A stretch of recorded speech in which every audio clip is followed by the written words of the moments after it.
Just a few months ago, I had the pleasure of visiting your region for this amazing project, one of the best I've ever worked on, which is part of the initiative Nova Gorizia, European Capital of Culture 2025. It was amazing.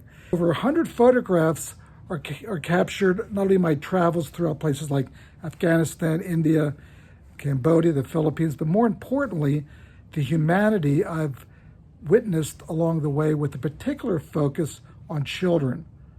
It's about admiring the beauty of places from China to Italy, understanding and appreciating human creativity, and seeing how diverse forces come together to shape our world every day.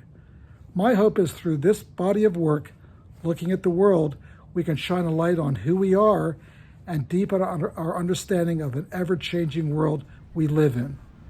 Thank you very much.